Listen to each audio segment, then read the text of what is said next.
AI image generation has never been more accessible or affordable. But what if I told you you can create stunning AI quality art practically for free? I'm about to show you how you can create over 200 images every day in Tensor.art without spending $1. And you can do this in other sites like Civit AI and whatever. But today we're going to focus on Tensor.art and I'm going to show you settings. I'm going to show you what models to use. We're going to work with Flux today because it's one of the best image qualities that you can achieve out there at the moment. I'll show you settings and I'll explain the settings. I'm not just going to give you just use these settings and we're going to briefly go over prompts, what kind of prompts and how you can create your prompts to get some really good quality images. We're going to go over LORAs. What's a LORA? If you don't know, just stick around. We'll get there. And I'm going to show you how you can get free extra credits, as well as create images with very low credits. You'll be able to create 2.5 images with just 1 credit. And then I'll show you a site where you can upscale those images for free. So you will end up with images that are bigger than 4K. Of course, you can always downscale. And we're going to look at Photopea to do that. Photopea is basically Photoshop free online. So you don't need a powerful machine to follow this tutorial. All you need is internet access and a crappy computer if you have a crappy computer.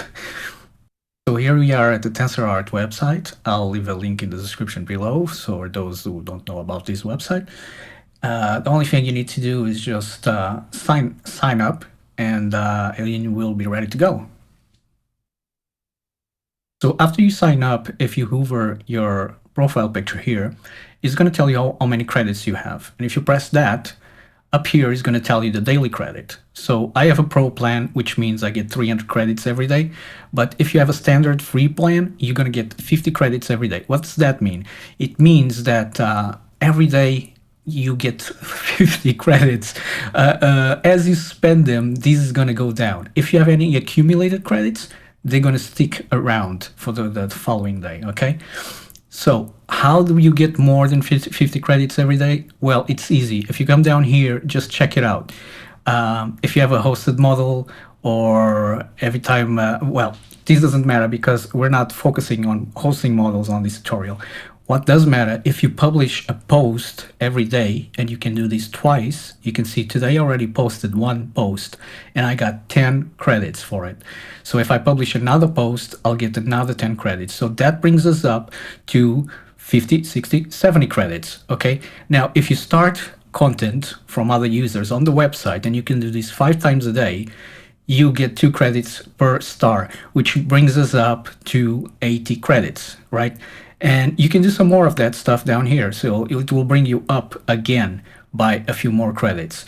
So that will bring you to about 200 images a day using the system that I'm going to show you. All right, so now if I just press this Pro button here to see the plans that they have. So they have the standard, as you can see here, they have the Pro and the standard. And by the way, if you're really serious about doing images in AI, I would suggest, or video, because you can also do video in Tensor.art, even though I don't really think it's that great. I would just use Kling AI or Runaway or something like that. But you can try that if you like. But if you're really serious about it, they have a 50% off right now annually. And that means that's basically $5 a month. Now, the difference between the free one, here we got the 50 credits we were talking about, and you can do 2 tasks simultaneously. You can only generate 2 images simultaneously. We're going to look at that in a second. The main thing is that you can only do 1.57 megapixels, which is this, right? This value here. I'm going to show you what exact numbers you need for a 16:9 or a 9:16. That's the typical portrait or landscape format that is used in a lot of social media and videos. We'll do that with lower resolution than the known 1080p, but then we'll upscale it in a free website and get a really good quality from it. Now, in terms of keeping your images, you can only keep them for 14 days, but obviously you can just download them as soon as you do them. Or you can post them, and I believe if you post them, they stay there forever. You only have 1 preset. We're going to look at presets in a second. That's a shame because presets are really helpful. You can only post 10 posts, blah, blah, blah. The rest is not that important. enough with comparing plans. Let's check out how we can actually create images. So first things first, if you're new to AI, you don't know anything about prompts, well, what is a prompt? A prompt is what you write down to get the image that you want. So how do you know what kind of prompts, what to write down to get a certain image? Well, an easy way is just to explore the website. If you go to posts here, you can choose different types of stuff like beautiful girl, cute face, blah, blah, blah, blah, view more, cheesecake, transverse, illustrious, whatever. And you can just look and see posts that you like and see a style that you like. For example, let's say I want to do something like this.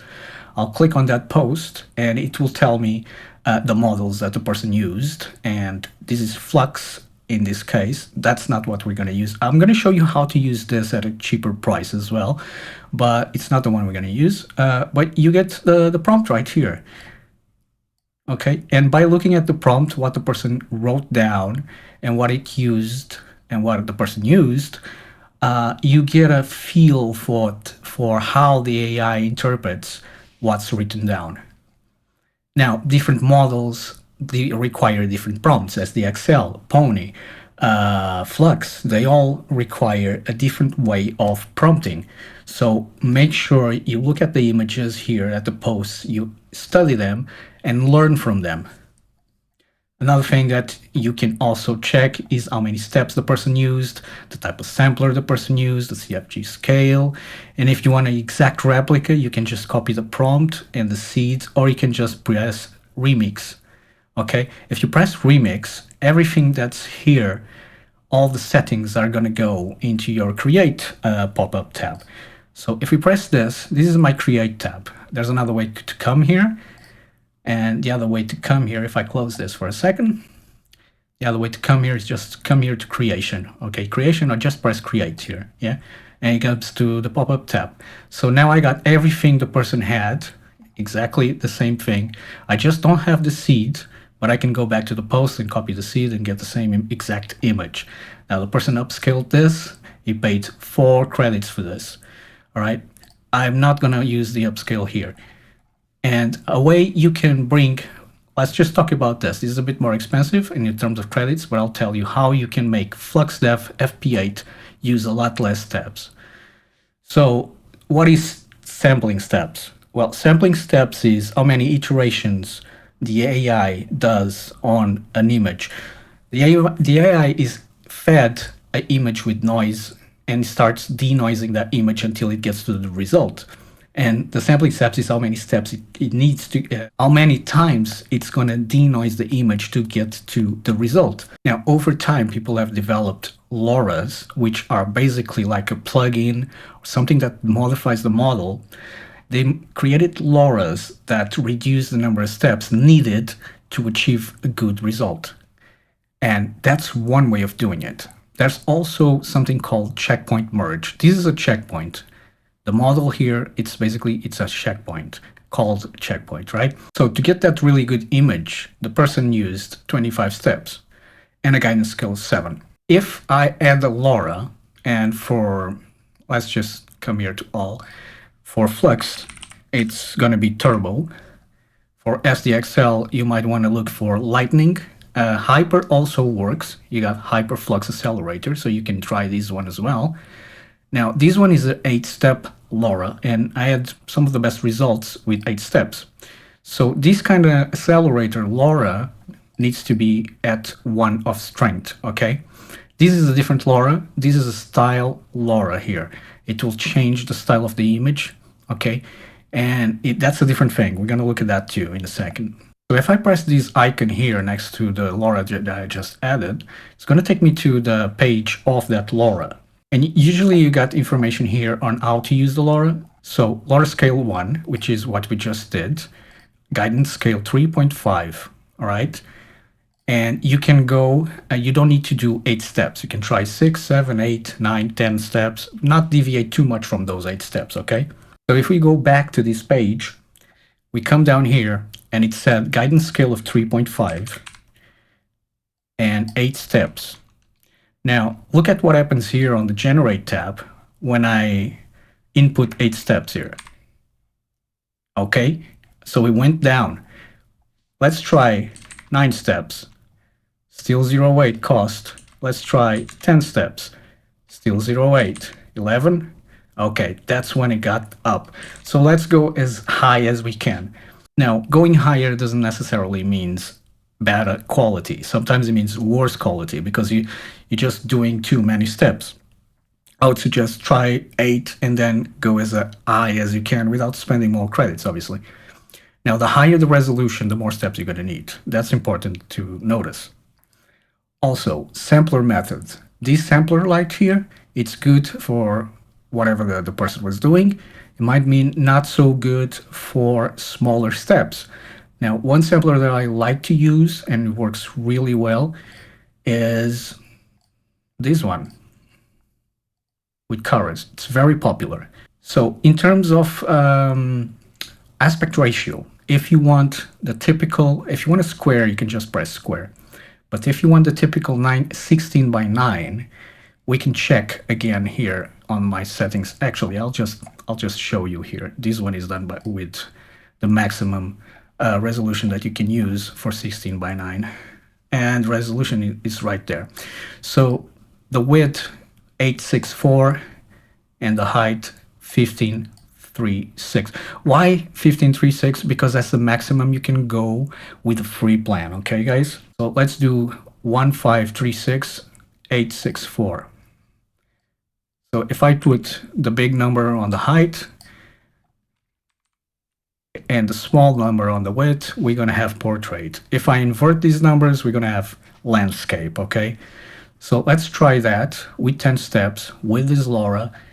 Yeah, it's not 0.4. I'm going to show you how to get 0.4, but let's say you want to try Flux Dev or Flux 1.1, you're going to need this LORA, and that's why I'm showing you this right now. So I'll just use this prompt for now, and let's try that. So typically generating takes about less than a minute, depending. It takes the same amount of time if you use 2 images, or if you have a pro account, you can do 4 images. It takes the same time as 1 image, okay, guys? But obviously it's going to cost double. I'm going to pause the video so that we don't have to look at this. Oh, it's done. Okay, nice one. So this is the result we've got. All right. So that's the anime style that is referenced there. And this is quite a nice image. We can then bring this and upscale it for free in another website. Right now, I'm going to show you Realism because a lot of people is what we're looking for. And I'm going to show you how to bring this down by 2. Okay, divide this number by 2 right now. Let's do that. So if we go here, press the model, and we look for a Flux model, you want to look for Flux models that go in 3 to 4 steps, like this one. I've been using this one. It's wonderful. You can also try the hypers and anything that needs very little steps, okay, guys, and gives you good quality. So we're going to try this one. It's a 3 to 4 steps, which means you don't want to use a turbo LORA anymore. So I'm going to remove this LORA from here, and I'm going to keep the same thing. And now I don't need these steps. I need 5 steps.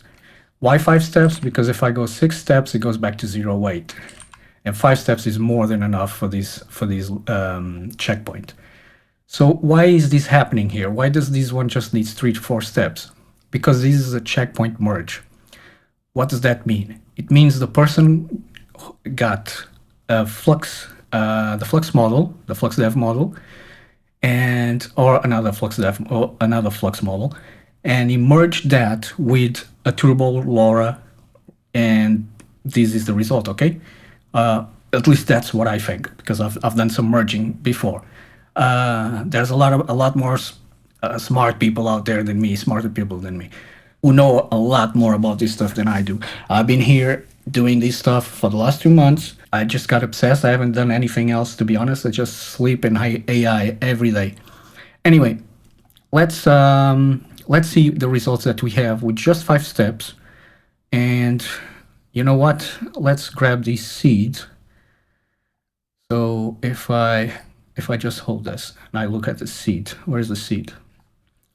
All right, so if I grab the same seed, I'll copy this, come here to the seed. So if we have the same seed, we should have the same image, but not necessarily. every time you change steps or anything else, or scheduler or sampler or even resolution, even if you have the same seed, you're not going to have the same image. It's gonna result in a different thing, but you're going to have something very close. So I'm going to use the same seed, same settings, just a different model and a lot less steps. Let's see what happens. Okay, so now we got a different result, obviously, different model. This is the result we have. Okay, let's just zoom in on this for a little bit. Okay, and this with upscale is going to get a lot better. It's not real because we have this anime LORA sticked in there, so it's never going to be realistic. Another thing that I noticed is that we have VAE of anime. VAE is just a support system for the LORA. Don't ask me. I don't think you really care about what the heck is a VAE. The term is variational autoencoder, and it's part of the model. So if you change this, you will have different results. Okay. So for this, we can use the typical Flux VAE, which is the AE. Okay, AE.sft. That's usually the typical for Flux, unless you're using anime like that model was using. So let's get rid of this LORA and try this again and see if we can get some realism. Yeah, let me pause the video. Oh, I forgot to remove anime style from here. So I'll let that image generate and I'll generate another one. And I might as well add ultra realistic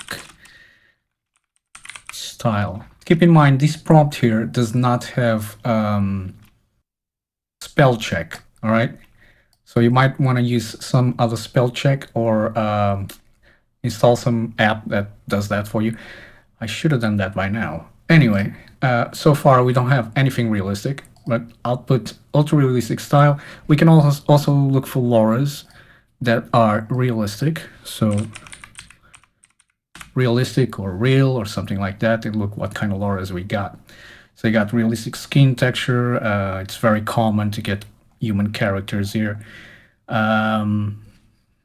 I did choose to blur out NSFW content, but apparently there was a little bit of a hiccup there, but I'll blur it out later on. So we can choose one of these LORAs. We can try hyper realistic. You can see how many plays this has. So it means that the ones that with higher are probably the ones that are a bit better and tested. So let's try, that's a redhead. I don't want to do that. Let me look for one. Okay, so I ended up using this one, hyper realistic. It was next to an SFW image, so I didn't show it there. I paused the video. Anyway, now when we add a LORA, you can see that we have recommendations for that LORA. In this case, they recommend 0.7 strength. They come with 0.8 every time you add them, but they recommend 0.7. They recommend Flux Dev FP8. Don't mind, any Flux model will work. And they recommend the negative prompt, which is very weird to me because Flux doesn't take negative prompts. But you can either use recommended, and this is going to change all these settings there, or you can choose to cancel. Now, I've noticed that with turbo LORA, with turbo models for Flux, that you don't actually need as much strength on your LORAs.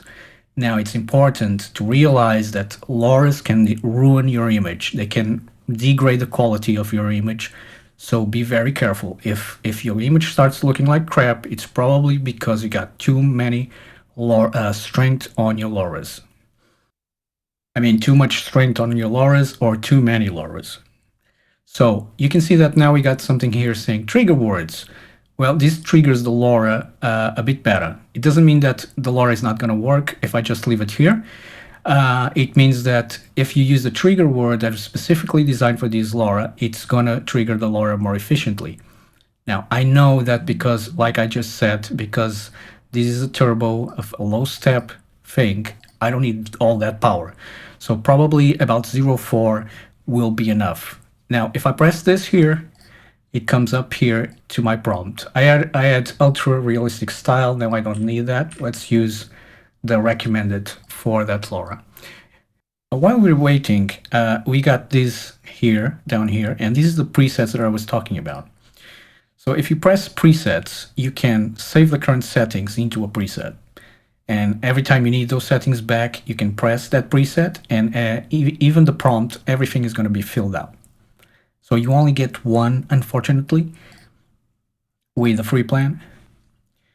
Now, another way you can grab settings that you used previously is just go down to one of your images that you created, hover this button and press remix, and that's going to populate everything there. Same thing with posts that we lock. So now it's a bit more realistic, as you can see. Okay, so you can always try different LORAs and try to get it as realistic as possible. You can obviously increase this a little bit. To be honest, I don't think you need more than 0.6 with this 3-4-step model. You don't need more than 0.6 for LORA. And if you start going over that, you start degrading the image. So in this video, we're only looking at Flux. So you don't have to worry about negative prompts. But in SDXL, the models, negative prompts are really important because you can specify exactly what you don't want to see in your image. Flux doesn't have that. It's just positive prompt, which kind of simplifies things. And that's one of the reasons I chose Flux to be the first tutorial in this channel. Also, another thing you don't have in Flux is embeddings. And embeddings are just basically text that is injected into your prompt. But you do have LORAs and you do have ControlNet. ControlNet is something you can use to control your image with something that you input, like a depth map, a canny map, or open pose that gets the pose from a character and adds that. Now, that will bring your image up by a bit more credits, if I'm not wrong. And I'm not going to cover it here because that would be too much. I'll do that in another tutorial. Now let's try and do a human, but let's go here and change this and get a beautiful lady. I'm going to show you a way that you can have consistent, more or less consistent characters. Basically, how do you get consistent characters is by being very specific on the character. Anyway, let's start. Well, I want a photo to make sure that it's going to be realistic of a woman, and we usually start by defining what character is. So if you wanted to have two ladies or two guys, or one lady and one guy, that's the first thing you should specify. So I would say one woman and one man. So a photo of a woman, we already established it's a woman, 24-year-old. We can say, so you'll get a feel for how to prompt in time. We can also specify the type of face the woman has. So we can say a heart shape face. We can specify if it has earrings or piercings, what type of makeup. We can say pick me up makeup, for example. And then we can start specifying, and you can be a lot more specific than this, by the way. But then we can specify what is she wearing. Oh my gosh. The NSFW stuff here just keeps creeping up on me. Anyway, white shirt. The more specific, the more consistent the character will be in the next generations. Okay, guys? And this is not very specific. I'm just going over it. So she has a jacket, she has a white shirt, she's gonna have, I don't know, jean shorts. We specified how she looks, we specify what she's wearing, and now we're gonna specify what she's doing. We specify what she's doing. Let's specify the time of day, location, and finally camera angle. And camera angle, you can look in online, just do a Google search, different camera angles, and you'll find a good camera angle. I really like a low angle, which is from bottom up. Specify from where, if it's from the side, from the front, from the back. So let's say from front. And you can also say, it doesn't always work, but you can also say from side front or side back. And you can also specify the style and what's happening in the room. Let's say neopunk style, so you should have some neons going on in that room. Hyper realistic. Right. Let's get to it. Let's try this. I'm gonna choose 4 images. You'll only have access to 2 images if you're on a free plan, but 2 images is good too.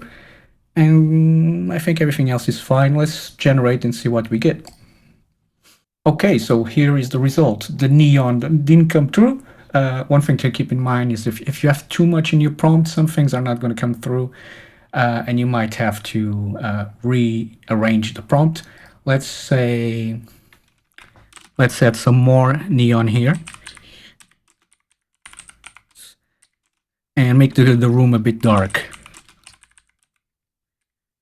And if one good tip is if you write down flash, you get a bit, usually, not always, but you usually get a bit of the flash from the camera that took the picture, and that makes it a bit more realistic. So I'm going to try that. I just added neon lines, dark room so that we can see the flash a little bit better, and flash.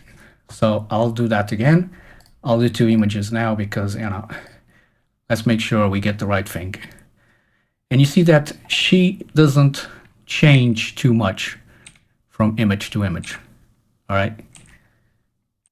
Okay, so now we got some neon action happening, and we got a girl.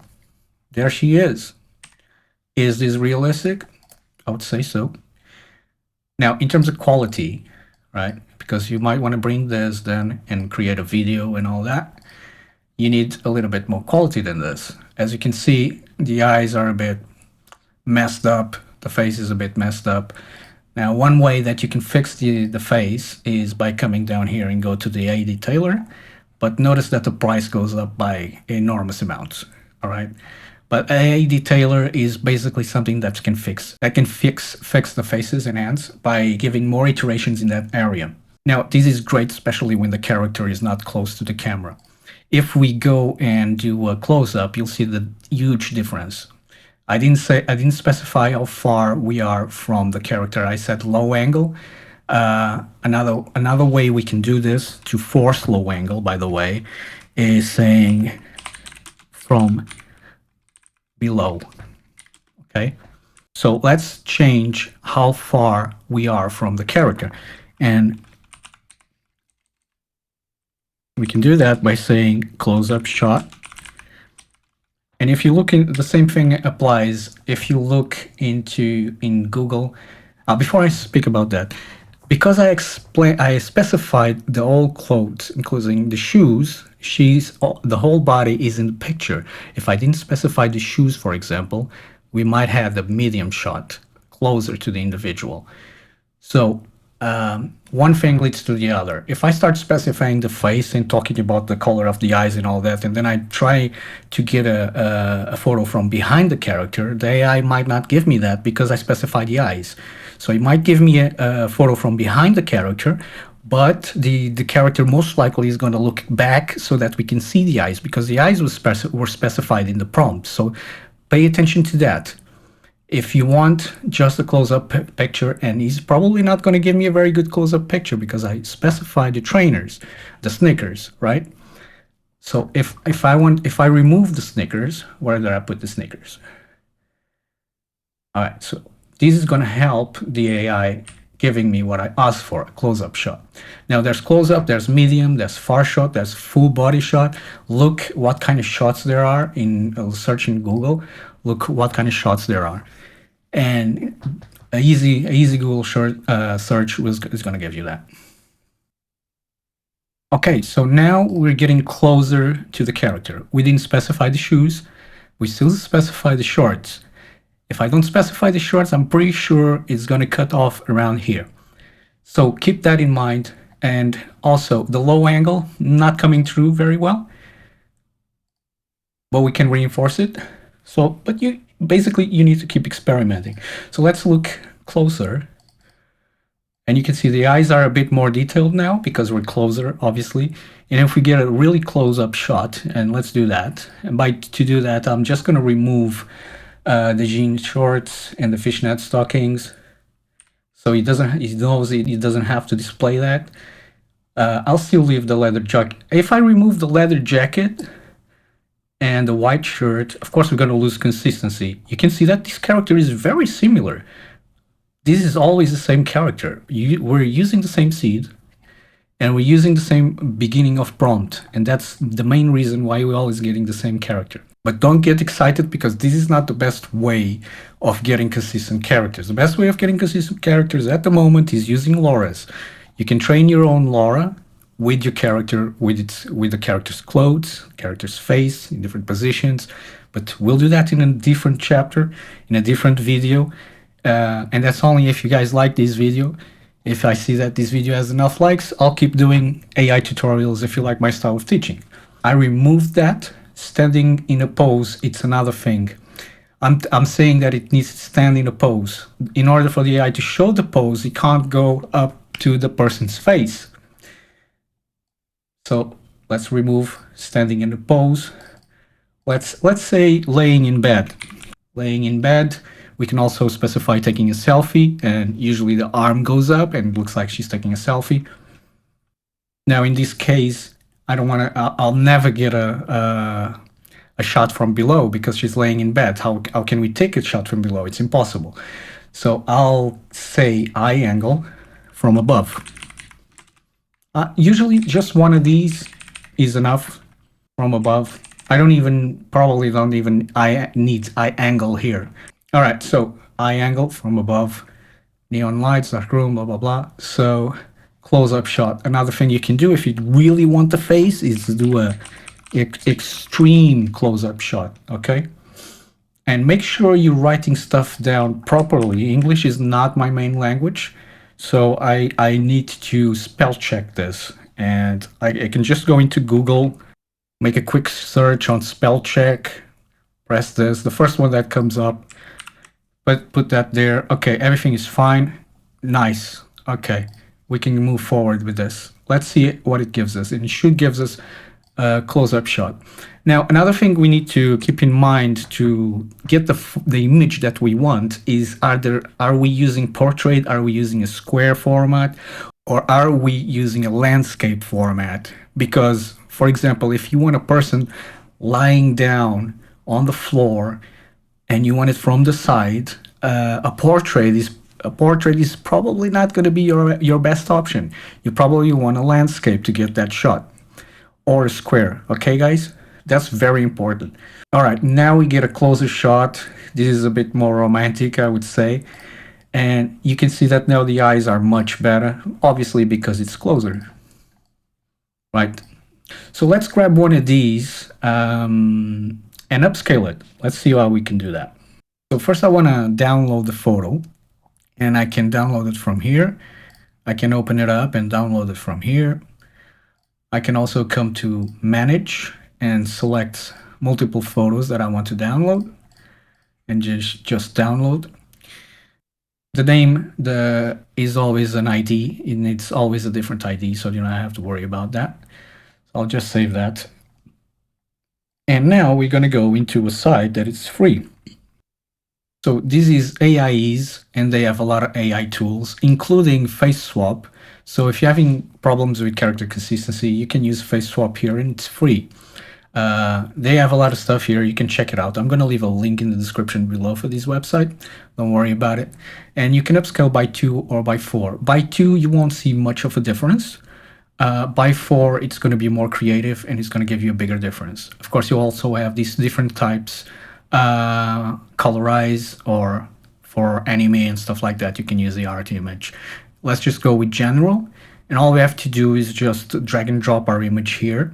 So I'm just going to drag and drop our image here, select it, go to 4, and press enhance.